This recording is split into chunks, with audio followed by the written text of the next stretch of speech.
ৰাজ্যত ৰঙালী বিহুৰ উন্মাদনাৰ মাজতে আৰম্ভ পঞ্চায়ত নিৰ্বাচনৰ গৰম বতাহ জিলাই জিলাই আৰম্ভ হৈ গৈছে মনোনয়ন দাখিল প্ৰক্ৰিয়া বুধবাৰ দিনটোত শাসক বিৰোধীৰ বহু প্ৰাৰ্থীয়ে দাখিল কৰে মনোনয়ন পত্ৰ জিলা আয়ুক্ত আৰু সমজিলা আয়ুক্তৰ কাৰ্যালয়ত সমৰ্থকক লগত লৈ মনোনয়ন দাখিল কৰে প্ৰাৰ্থীসকলে আৰু আজিৰ দিনটোতো অব্যাহত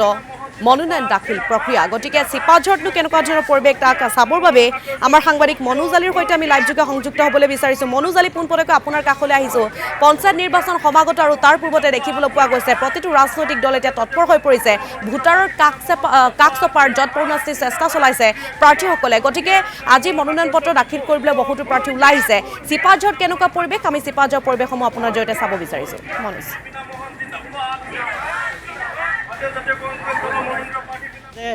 প্ৰতীকবিহীনভাৱে ৱাৰ্ড সদস্যসকলে এনেধৰণে মনোনয়ন পত্ৰ দাখিল কৰিবলৈ এই মুহূৰ্তত উপস্থিত হৈছে চিপাঝাৰ উন্নয়ন খণ্ডৰ কাৰ্যালয়ত মই দেখুৱাইছোঁ প্ৰায় শতাধিক প্ৰাৰ্থীয়ে এনেধৰণে নিজৰ সমৰ্থিত ব্যক্তিসকলক লগত লৈ এনেধৰণে মনোনয়ন পত্ৰ দাখিল কৰিবলৈ ওলাই আহিছে যিহেতু উল্লেখ কৰিব লাগিব চিপাঝাৰ উন্নয়ন খণ্ডৰ কাৰ্যালয়ৰ তৰফৰ পৰা এনেধৰণে এই নিৰ্বাচনী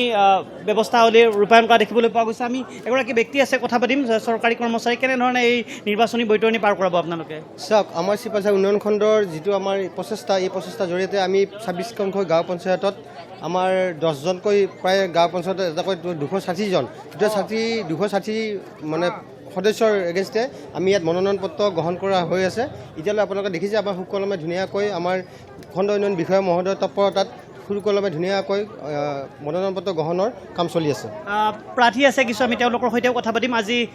প্ৰথম দিনা আপোনালোকে মনোনয়ন পত্ৰ দাখিল কৰিবলৈ আহিছে মনত কেনেধৰণৰ ভাৱ উদয় হৈছে বহুত ভাল লাগিছে আৰু এইবাৰ প্ৰচেছটো বৰ খুব ধুনীয়া যিহেতুকে সমাজৰ উল্লেখিত ব্যক্তিসকলে এই মনোনয়ন দিব পাৰিব এইবাৰ কোনো প্ৰতীক চিহ্ন নাথাকে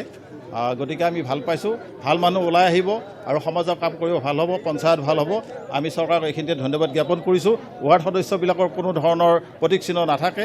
প্ৰতীক চিহ্ন থাকিলে অলপমান দিগদাৰ হয় পাৰ্টিত ভোটটো গুচি যায় গতিকে আমি খুব ভাল পাইছোঁ এয়া দেখুৱাইছোঁ বৰ্তমান কাৰ্যালয়ৰ সন্মুখত এনেধৰণে মনোনয়ন পত্ৰ দাখিল কৰিবলৈ হৈছে সহস্ৰাধিক সমৰ্থক লগত লৈ কেনেধৰণে আচলতে মনত ভাৱ কেনেধৰণে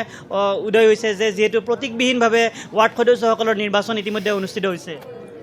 আমি এটা কথাই ভাবিছোঁ এইবাৰ যিটো চৰকাৰে ব্যৱস্থা লৈছে এইটো বৰ সুন্দৰ পদক্ষেপ কাৰণ কোনো প্ৰতীক চিহ্ন নাথাকে এতিয়া কোনো দলৰ কথা নাথাকে আৰু এইবাৰ প্ৰতিটো সমষ্টিত প্ৰতিটো পঞ্চায়তত যিকেইজন মেম্বাৰ আহিব গোটেই মেম্বাৰকেইজন সভাপতি হ'বলগীয়া মেম্বাৰে আহিব গতিকে উপযুক্ত মেম্বাৰ আহিব বুলি আমি ইয়াত দেখিবলৈ পাইছোঁ মহিলা যিসমূহ আচলতে মহিলা প্ৰাৰ্থীৰ ভিৰ যথেষ্ট দেখিবলৈ পোৱা গৈছে যিহেতু এইবাৰ প্ৰতিটো পঞ্চায়ততে মহিলা প্ৰাৰ্থীক অগ্ৰাধিকাৰ দিয়া দেখিবলৈ পোৱা গৈছে বাইদেউ শুভেচ্ছা জ্ঞাপন কৰিছোঁ কেনেধৰণে আচলতে সমৰ্থকসকলৰ লগত লৈ আহিছে আমি আমাৰ যিজনীক লৈ আহিছোঁ আমি ৰাইজৰ সমৰ্থনতে লৈ আহিছোঁ গোটেইবিলাক আশা কৰোঁ তেওঁ যেন আমাৰ পঞ্চায়তখনৰ ভালদৰে কাম কৰিব পাৰে সেইকাৰণে লৈ আহিছোঁ কি ক'ব বাইদেউ মনত কেনেধৰণৰ আনন্দ আপোনাৰ বৰ ভাল লাগিছে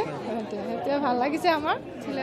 ভাল লাগিছে আমি ৰাইজৰ আৰু এয়া চিপাঝৰতো দেখিবলৈ পোৱা গৈছে সমাগত পঞ্চায়ত নিৰ্বাচনৰ গৰম বতাহ বলিছে প্ৰাৰ্থীসকল ওলাই আহিছে মনোনয়ন দাখিল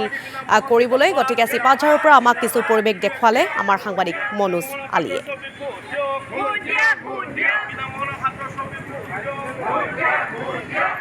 Mohan Zindabad